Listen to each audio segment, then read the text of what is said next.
আসসালামু আলাইকুম সম্মানিত ভিউয়ার্স, আপনারা কেমন আছেন? আশা করতেছি আপনারা ভালো আছেন। আমি ভালো আছি আলহামদুলিল্লাহ। আমি আজকে এসেছি ভারতের খুব কাছাকাছি একটি জায়গায়। এই যে আমার সামনে দেখতে পাচ্ছেন প্লেয়ার, এটা বাংলাদেশের প্লেয়ার। এপারে বাংলাদেশ, ওপারে ভারত।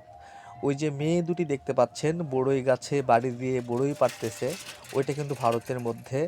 আমি দাঁড়িয়ে রয়েছি রাস্তায়, আমার সামনে দিয়ে সাইকেলটি যেতে দেখলেন, এটি রাস্তা দিয়েই যাচ্ছে সাইকেলটি। ফাঁকা মাঠটি দেখতে পাচ্ছেন, সেটি ভারতের মধ্যে। এখানকার পরিবেশ অত্যন্ত সুন্দর। আমি মাঝে মধ্যে এদিকটা দিয়ে যাই, ভাবলাম আজকে যে আপনাদের মাঝে এটি তুলে ধরি। এখন দেখতে পাবেন যে বিএসএফ পোস্ট, আমি জুম করে দেখানোর চেষ্টা করতেছি। ওই যে দেখেন ছোট্ট টোলের মতো দেখা যাচ্ছে, উপরে খ্যার দিয়ে কেমন করে যেন বানিয়েছে ওনারা। এক সময় এই ফাঁকা জায়গাটিতে অত্যন্ত ঘন বাঁশঝাড় ছিল, কিছুদিন আগে এগুলো কেটে পরিষ্কার করেছেন, নয়তো এতটা ক্লিয়ার দেখা যেত না ভারতের সীমানা। এখন বাঁশঝাড়টি কেটে ফেলার কারণে এখন দূর থেকেই পরিষ্কার দেখা সম্ভব হয়।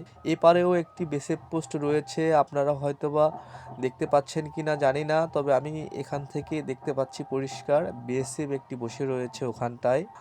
ক্যামেরায় তেমনটা পরিষ্কার দেখা যাচ্ছে কিনা সঠিক বলতে পারবো না, তবে আমি চেষ্টা করি সব সময় আপনাদের মাঝে নতুন কিছু তুলে ধরার। জানি না আপনাদের কাছে কেমন লাগতেছে আজকের এই ভিডিওটি। যদি আপনাদের কাছে আজকের এই ভিডিওটি একটুও ভালো লেগে থাকে তাহলে অবশ্যই লাইক দিয়ে কমেন্টে জানিয়ে দেবেন, তাহলে আমি আগামীতে আরও ভালো ভিডিও নিয়ে আসার চেষ্টা করব ইনশাআল্লাহ।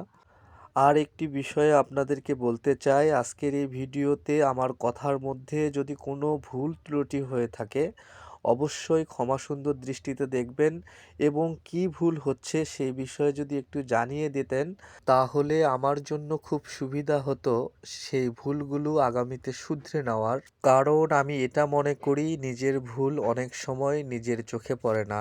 কারণ আমি একজন মানুষ, ভুল হতেই পারে, এটাই স্বাভাবিক। ভুলের ঊর্ধ্বে কেউ নয়। আমি সম্ভবত সন্ধ্যার দিকে এই রাস্তা দিয়েই ফিরবো। রাত্রের ভিউটিও আপনাদের মাঝে তুলে ধরলাম। এই যে দেখতে পাচ্ছেন আলোগুলো জ্বলতেছে, এগুলো ভারতের মধ্যে। সন্ধ্যার পর এখানটায় দাঁড়িয়ে ভিডিও করা একদম নিষেধ, তাই আমি দাঁড়াচ্ছি না, গাড়ি নিয়ে যাচ্ছি, যাইতে যাইতে ভিডিও করতেছি। সকলে ভালো থাকবেন, সুস্থ থাকবেন। ভিডিওটি কেমন লাগলো সেটি অবশ্যই কমেন্টে জানাবেন। আপনাদের যদি একটুও ভালো লেগে থাকে তাহলে আবার এই কষ্ট করে ভিডিও করাটা সার্থক হবে। সকলে ভালো থাকবেন। আসসালামু আলাইকুম ওয়া রাহমাতুল্লাহ। আল্লাহ হাফেজ।